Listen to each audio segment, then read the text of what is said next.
पहले 14 दिनों में आप बहुत मदद कर सकते हैं मृत व्यक्ति की। ये संस्कृति, ये विज्ञान इस देश में एक बड़े तरीके से विकसित हुआ।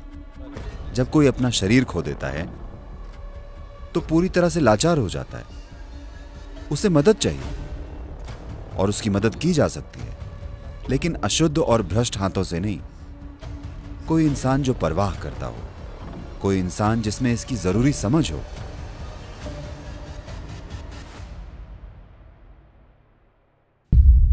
जब कोई मरता है या जब किसी को डॉक्टर के द्वारा मृत घोषित किया जाता है, वो पूरा मृत नहीं होता। मृत्यु धीरे धीरे होती है। आप शायद पहले से ही जानते हो, आप में से कई लोग, कि किसी व्यक्ति के मरने के बाद 11 दिनों तक, निश्चित रूप से, और ज्यादातर 14 दिनों तक उंगलियों के नाखून बढ़ते हैं, बाल बढ़ते हैं। आप जानते हैं? आप में से कितने पहले से जानते थे? तो क्योंकि मृत्यु धीरे धीरे होती है, चरण दर चरण होती है। यह अभी पूरी नहीं हुई है। जीवन प्रक्रिया का निकलना इस पृथ्वी के टुकड़े से धीरे धीरे होता है।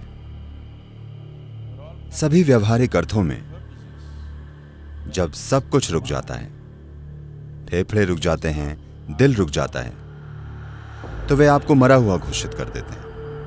लेकिन अभी नहीं।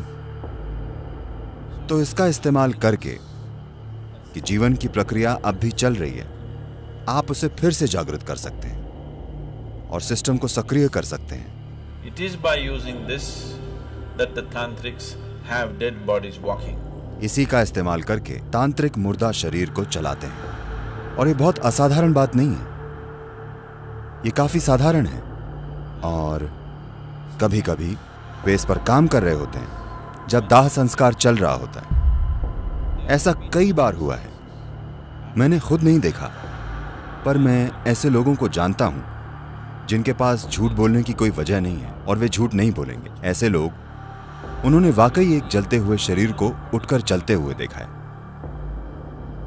वे उसे आग लगाते हैं, शरीर जल रहा होता है, पर वो उठकर चलता है, क्योंकि उस पल में जब शरीर बाहर से जलने लगता है, तब जीवन की प्रक्रिया सिकुड़ जाती है। और कुछ ऐसे स्थान होते हैं जहां जीवन उस पल ज्यादा तीव्रता से घटित होता है। वे उसका इस्तेमाल करके सिस्टम को इस तरह जगा देते हैं कि वो अचानक उठकर चलने लगता है। 5 से 7 मिनट तक वो ऐसे बर्ताव करता है जैसे वो जिंदा हो, और फिर मर जाता है, ऊर्जा खर्च कर देता है। तो ये इसी पर आधारित है कि जब कोई मरता है तो भारत में ऐसी रस्में हैं, 14 दिनों तक अलग अलग तरह की रस्में हैं।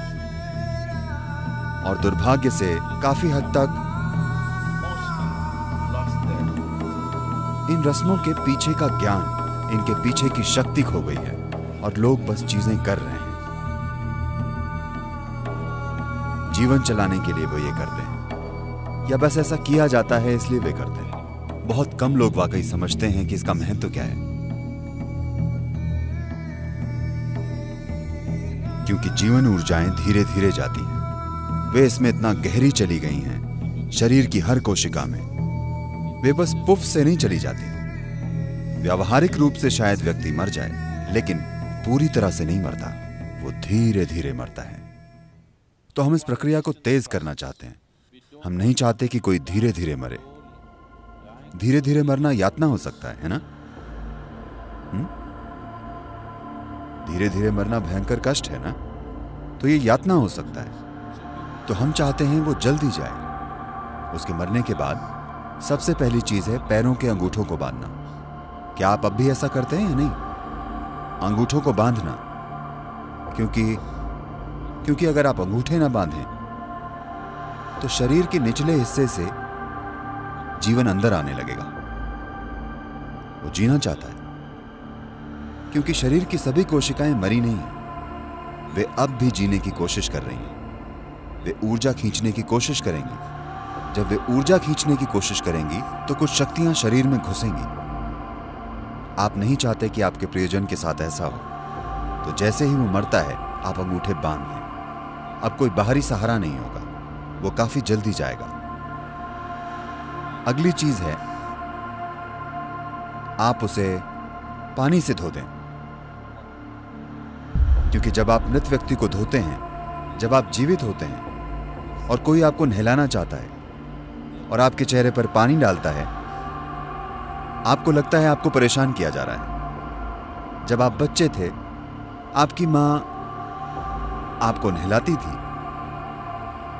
क्योंकि हम शावर का इस्तेमाल नहीं करते थे बल्कि पानी डालते थे, तो वह हमेशा आपके सर पर ऐसे हाथ रखती थी ताकि पानी यहां ना आए और आप परेशान ना हो। लेकिन कोई और नहलाता था तो वे बस पानी डाल देते थे और बच्चे ऐसे करते हैं, हाँ या नहीं?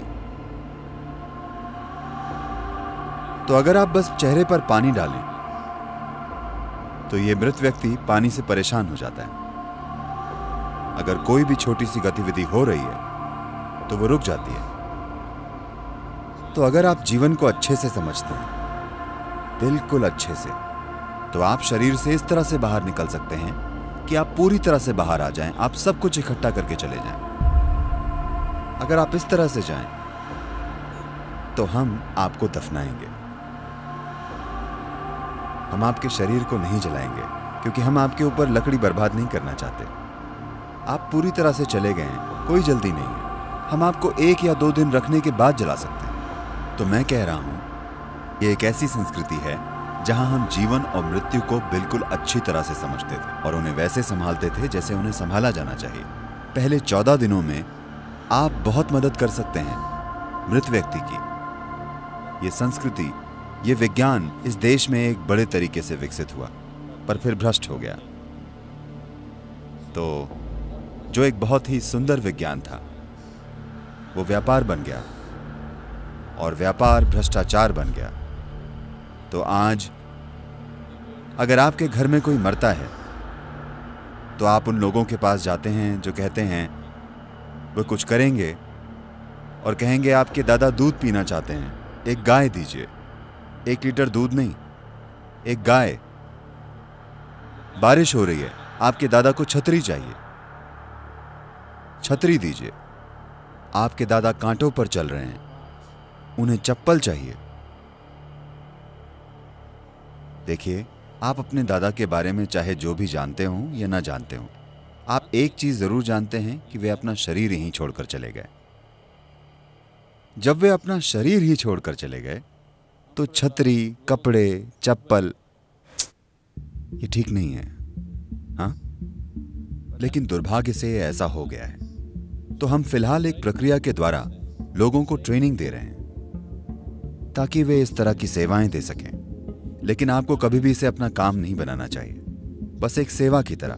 अगर आप भेंट करना चाहते हैं तो हम आपको ये चीजें करने की ट्रेनिंग दे सकते हैं, बिल्कुल ठीक से। ये बहुत ही महत्वपूर्ण चीज है जीवन में, ये एक बहुत ही महत्वपूर्ण पहलू है। जब कोई अपना शरीर खो देता है तो पूरी तरह से लाचार हो जाता है, उसे मदद चाहिए और उसकी मदद की जा सकती है, लेकिन अशुद्ध और भ्रष्ट हाथों से नहीं।